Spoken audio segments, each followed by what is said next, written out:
मेरा नाम अमन है। ये मेरा तीसरा अटेम्प्ट था। इससे पहले मैं एक बार मेंस लिख चुका हूँ। इस साल मैंने नटराज सर की एंथ्रोपोलॉजी और जीएस टेस्ट सीरीज को ज्वाइन किया, जिससे मुझे काफ़ी फायदा हुआ। नटराज सर की जो एंथ्रोपोलॉजी टेस्ट सीरीज थी वो काफ़ी प्लान और शेड्यूल्ड थी, जिससे कि अ, एक होलिस्टिक अंडरस्टैंडिंग, कॉन्सेप्ट बिल्ड और रिवीजन में हेल्प मिली। नटराज सर की टेस्ट सीरीज में 20 टेस्ट थे, जो कि डिफरेंट मॉड्यूल्स में डिवाइडेड थे, और हर एक मॉड्यूल में काफी बीच में गैप था। जैसे कि टेस्ट 1 और टेस्ट 8 जो था वो ट्राइबल एंथ्रोपोलॉजी से रिलेटेड था, और दो टेस्ट के बीच में 7 टेस्ट का गैप था, जिससे कि हमने पहला अटेम्प्ट किया और उसमें हमें कुछ गलतियां निकली, और उस पर हमें इम्प्रूव करने के लिए और उसे रिवीजन करने के लिए हमें 7 टेस्ट का बीच में टाइम मिला। और उसके बाद हमने वही चीज़ें जो हमने सीखी उसको इनकॉर्पोरेट करने के लिए हमने टेस्ट लिखा। इस तरह से हमें अपनी गलती सुधारने और अपने कॉन्सेप्ट बिल्ड करने का टेस्ट सीरीज के साथ साथ अपॉर्चुनिटी मिली इस टेस्ट में।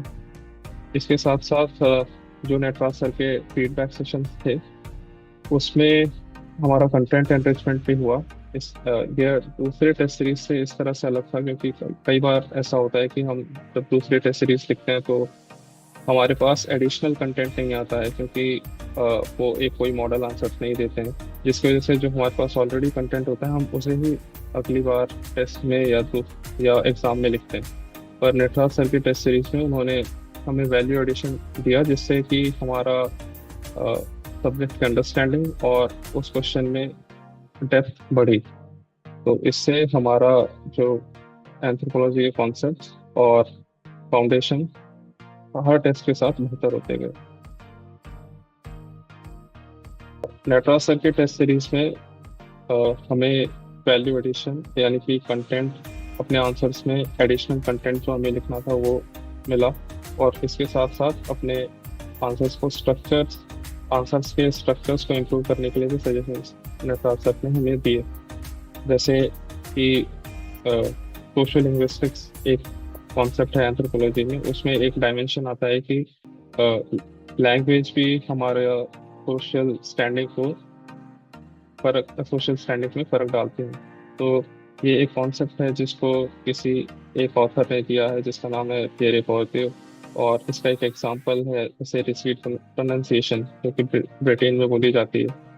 तो सर के इन वैल्यू एडिशन से हमारे आंसर्स में कंटेंट एनरिचमेंट होता था, और हमारे आंसर्स में और इन डेप्थ अंडरस्टैंडिंग हमारी उस सब्जेक्ट और उस कॉन्सेप्ट से रिलेटेड बढ़ती थी। दूसरा है कि कॉन्सेप्ट के स्ट्रक्चर्स में कैसे हम इम्प्रूवमेंट लेके आए, ये भी हमें सर बताते थे। जैसे किसी भी कॉन्सेप्ट पे लिखने के लिए उसका पॉइंट लिखना, और उसको फिर किसी स्कॉलर्स पे और किसी एग्जाम्पल से उसको सब्सटैंशिएट करना, ये भी हमें सर ने सिखाया। इसके अलावा एंथ्रोपोलॉजी में आंसर को टाइम पर लिखना एक बहुत इंपॉर्टेंट चीज़ है। इसके लिए सर ने हमें स्पीड राइटिंग असाइनमेंट भी सजेस्ट किया, जिसमें टाइम के साथ साथ हमें एक टास्क दिया जाता था कि हमें इतने पेजेस, कुछ नंबर ऑफ पेजेस जैसे 20 पेजेस हमें 1 घंटे में लिखने हैं। तो इस असाइनमेंट को करते हुए हमारे जो आंसर को लिखने की है वो हमारी स्पीड बढ़ी। इससे हमारे आंसर्स को लिखने में हमारा फायदा हुआ। नटराज सर की टेस्ट सीरीज करीब 20 टेस्ट में डिवाइडेड थी, जहाँ पर हर मॉड्यूल के मल्टीपल टेस्ट थे। किसी मॉडल एक मॉड्यूल को एक हाफ टेस्ट और फुल टेस्ट में डिवाइड किया गया था। तो उन टेस्ट में सब्जेक्ट्स को अलग अलग, किसी भी कॉन्सेप्ट को अलग अलग तरीके से पूछा जाता था, जिससे हमें उस कॉन्सेप्ट की अंडरस्टैंडिंग, हमारी उस कॉन्सेप्ट को लेकर अंडरस्टैंडिंग बढ़ी, और उस कॉन्सेप्ट को हमें टेस्ट सीरीज को अटेम्प्ट करते हुए हमारे उस कॉन्सेप्ट के फाउंडेशन और स्ट्रांग हुए। अ, इसके अलावा जो हमारे रिवीजन सेशंस हुआ करते थे सर के साथ, और सर का जो फीडबैक हमें मिलता था, उसको हमें एक टारगेट सर हमें दिया करते थे कि हमें अगले टेस्ट में उन वैल्यू एडिशंस को अपने टेस्ट में इंक्लूड करना है। तो हर टेस्ट के साथ हमारी ये मैपिंग होती थी, जहाँ पर हम लोग ये रिकॉर्ड करते थे कि हमने पिछले टेस्ट में सीखे हुए वैल्यू एडिशन या फिर नए पॉइंट्स को अपने अगले टेस्ट में उसको इंक्लूड किया है या नहीं। और हमारा एक स्पेसिफिक टारगेट रहता था कि हमें इतने पॉइंट्स को अगले टेस्ट में इंक्लूड करना है। इसकी वजह से इस एक्सरसाइज से ओवर द टेस्ट हमारा नए नंबर ऑफ पॉइंट्स जो हम टेस्ट को लिखते हुए सीखते थे वो हमारे नंबर ऑफ पॉइंट्स हमारे बढ़े। और इसके साथ साथ हमारी जो कॉन्सेप्चुअल अंडरस्टैंडिंग है सब्जेक्ट को लेकर वो भी हमारी टेस्ट के साथ साथ बढ़ी। नटराज सर की एंथ्रोपोलॉजी टेस्ट सीरीज एक टेस्ट सीरीज होने के साथ साथ एक पर्सनलाइज्ड मेंटरशिप प्रोग्राम भी थी, जिसमें अ, हम सर को अपनी अपनी सुविधा के अनुसार अप्रोच कर सकते थे। सर के जो हर टेस्ट के बाद एक फीडबैक सेशन होता था, जिसमें मैपिंग सेशंस भी हुआ करते थे, जिसमें हम इस चीज़ को डिस्कस करते थे कि क्या और पॉइंट्स हम अपने आंसर्स में ऐड कर सकते थे। तो इस तरीके से हमें हमारी कॉन्सेप्ट की अंडरस्टैंडिंग और जिस तरह से हम आंसर लिखते हैं उसमें क्या सुधारना है, इस चीज़ को लेकर भी काफ़ी जोर दिया जाता था उन फीडबैक सेशंस में। इसके सब्जेक्ट्स के अलावा हमें अक्सर इस एग्ज़ाम में कई बार स्ट्रेस या फिर कई बार इस प्रॉब्लम से रिलेटेड समस्या होती है कि क्या हम अपने एफर्ट सही डायरेक्शन में डाल रहे हैं, क्या हम जो कर रहे हैं वो पर्याप्त है कि नहीं। तो इस तरह के डाउट्स भी हमारे दिमाग में अक्सर आते हैं, और सर के साथ हम ऐसी चीज़ भी डिस्कस कर सकते थे जिससे जिससे हमारा कॉन्फिडेंस बिल्ड होता था और हमें प्रिपरेशन करने में आसानी होती थी। तो सब्जेक्ट के अलावा सर पर्सनल गाइडेंस और कई दिक्कतें जो स्टूडेंट्स को अक्सर महसूस होती हैं इन एग्जाम्स में, उसको कवर करने में भी सर के टेस्ट सीरीज और मेंटरशिप प्रोग्राम काफ़ी हेल्पफुल थे। अक्सर एंथ्रोपोलॉजी में स्टूडेंट्स से सोचते हैं कि जो उनका सिलेबस है वो काफ़ी कम है और कुछ लिमिटेड सोर्सेज ही हैं जिन्हें उन्हें पढ़ना है। तो इससे अक्सर ये अप्रोच रहती है स्टूडेंट्स की, मेरी भी ये थी कि हम पहले अपने जो मटेरियल है उसको अच्छे से पढ़ें और उसे अच्छे ढंग से याद करें, फिर टेस्ट सीरीज को अटेम्प्ट करें। तो नटराज सर की इसमें एक एडवाइस थी कि परफेक्शनिस्ट बनने की कोशिश ना करें, क्योंकि वैसा अचीव करना पहली बार टेस्ट लिख के हो नहीं पाता है। तो सर की एडवाइस थी कि जितना भी हमने एक बार पढ़ा है उसको पढ़ के टेस्ट को अटेम्प्ट करें और टेस्ट को देते हुए चीज़ों को और कॉन्सेप्ट्स को समझें। क्योंकि कॉन्सेप्ट को समझना और टेस्ट अपने आंसर्स को बेहतर करना एक ग्रेजुअल प्रोसेस है जो कि एक बार में नहीं आती। तो एक परफेक्शनिस्ट अप्रोच लेके कि हम जो पढ़ेंगे उसको पूरा ढंग से अपने आंसर्स में इम्प्लीमेंट करेंगे, इस तरह की अप्रोच अक्सर हमारे टेस्ट को डिले करती रहती है। तो ये एक सर की एडवाइस थी जो कि मैंने फॉलो करी और इससे मुझे काफ़ी फायदा हुआ। मैंने इस साल नटराज सर की एंथ्रोपोलॉजी टेस्ट सीरीज को ज्वाइन किया था और मुझे इसमें और पिछली बार जो मैंने टेस्ट सीरीज कहीं और दूसरी इंस्टीट्यूट में ज्वाइन करी थी उसमें काफ़ी फर्क दिखा। पहला तो क्वालिटी ऑफ क्वेश्चन जो कि नटराज सर की टेस्ट सीरीज में थे, वो काफ़ी काफ़ी इन डेप्थ और कॉन्सेप्चुअल क्वेश्चन उसमें पूछे थे, जिसकी वजह से सब्जेक्ट को समझने में काफ़ी फायदा हुआ। दूसरा, टेस्ट सीरीज में करीब 20 टेस्ट थे जो कि कई बार कई टेस्ट हमारे डिफरेंट डिफरेंट मॉड्यूल्स को कवर करते थे। जैसे ट्राइबल एंथ्रो के ही हमारे पास 2 टेस्ट थे, जिससे कि एक ही हमने एक ही मॉड्यूल पे करीब 40 क्वेश्चन लिखे, यानी कि 100 पेज उस पे लिखने से हमारे करीब उस वाले टॉपिक पर काफ़ी कॉन्सेप्ट बिल्डिंग और कॉन्फिडेंस बढ़ता है। दूसरा कि पर्सनलाइज गाइडेंस जो कि सर ने हमें दी और जो फीडबैक सेशंस हमारे टेस्ट के बाद होते थे, ये दूसरे टेस्ट सीरीज में देखने को नहीं मिलते हैं। यहाँ पर यहाँ पर सर सिर्फ हमारे टेस्ट को इवेलुएट नहीं करते, उसके साथ साथ उसमें वैल्यू एडिशन और क्या क्या हमें सुधारना है उसको भी हमें स्टूडेंट्स को बताते हैं, जिससे और ये इंश्योर करते हैं कि हम उन गलतियों को आगे रिपीट ना करें। और रिवीजन सेशंस में भी ये इंश्योर किया जाता है कि जो वैल्यू एडिशन सर ने हमें दिया है हम उसे याद करें और अगले टेस्ट में हम उसे इम्प्लीमेंट करें। तो यह टेस्ट सीरीज सिर्फ एक अपने आप को टेस्ट करने के लिए नहीं थी, सिर्फ इससे हमने कई सारे नए कॉन्सेप्ट सीखे और उनको अपने टेस्ट में इंक्लूड करने का भी तरीका सर ने हमें सिखाया।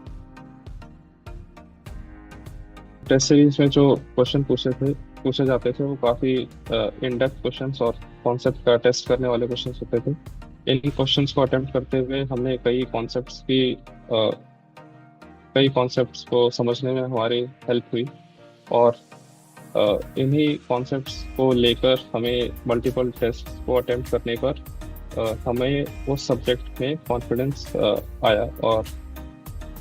और हमारी लिमिटेड नॉलेज से हमें अलग अलग क्वेश्चंस, इवन चैलेंजिंग क्वेश्चंस को अटेम्प्ट करने में का कॉन्फिडेंस हमें बिल्ड हुआ। इसके अलावा जितनी भी मैंने टेस्ट सीरीज अभी तक ज्वाइन करी है वो ऑनलाइन ही रही है। ये वाले भी ऑनलाइन ही हुई, पर क्योंकि पर्सनलाइज गाइडेंस इसमें मिली तो ऐसा लगा कि ये टेस्ट सीरीज ऑनलाइन ना होकर ऑफलाइन टेस्ट सीरीज थी, जहाँ पर मैं अपने डाउट्स सर से किसी भी टाइम पर पूछ सकता था और अपनी गलतियों को सुधार सकता था। नटराज सर की टेस्ट सीरीज में पूछे हुए क्वेश्चन काफ़ी इन डेप्थ अंडरस्टैंडिंग को चेक करते थे और काफ़ी मल्टी डायमेंशनल क्वेश्चंस भी नटराज सर की टेस्ट सीरीज में पूछे जाते थे। इससे हमें एग्ज़ाम्स, हमारे ओरिजिनल एग्ज़ाम जो यूपीएससी का एग्ज़ाम है उसके क्वेश्चंस को अटेम्प्ट करने में मुझे काफ़ी सहायता मिली। अभी जो मैंने नोटिस किया है कि पिछले 1-2 साल में एग्ज़ाम का नेचर थोड़ा एनालिटिकल हो रहा है, जहाँ पर कुछ स्पेसिफिक क्वेश्चंस भी पूछे जाते हैं। पहले सालों में कुछ क्वेश्चंस काफ़ी स्ट्रेट फॉरवर्ड हुआ करते थे, पर अब क्योंकि क्वेश्चंस थोड़े एनालिटिकल और काफ़ी कभी कभार स्पेसिफिक क्वेश्चंस भी पूछ लेते हैं, तो इसमें जो नटराज सर के टेस्ट सीरीज है वो काफ़ी काम आई, क्योंकि नटराज सर के टेस्ट सीरीज में कई क्वेश्चंस ऐसे थे जो हमारे कई कॉन्सेप्ट्स को मजबूत करते थे। फॉर एग्जांपल अभी इस एग्ज़ाम में एथनो नेशनलिज्म के ऊपर एक क्वेश्चन था, तो उसमें मैंने सर के टेस्ट सीरीज का ही एक क्वेश्चन था सरनाइज्म के ऊपर, जो कि जिस कॉन्सेप्ट को मैंने उस क्वेश्चन में यूज़ किया, इससे मेरा उस क्वेश्चन का आंसर थोड़ा अच्छा हुआ। इस तरह से कई और स्पेसिफिक क्वेश्चंस थे जो कि नटराज सर के टेस्ट सीरीज में पूछे गए थे, जैसे जीन एडिटिंग से रिलेटेड क्वेश्चन है या फिर क्रोमोसोमल एबरेशंस के ऊपर कुछ क्वेश्चंस थे। तो ये स्पेसिफिक क्वेश्चंस नटराज सर के टेस्ट सीरीज में पूछे गए थे और इन क्वेश्चंस में जो मैंने कॉन्सेप्ट्स को सीखा, मैंने उन कॉन्सेप्ट्स को फिर अपने ओरिजिनल एग्जामिनेशन में मैंने उन्हें इंक्लूड किया। तो इससे मेरे क्वालिटी ऑफ आंसर्स में काफ़ी इम्प्रूवमेंट आया।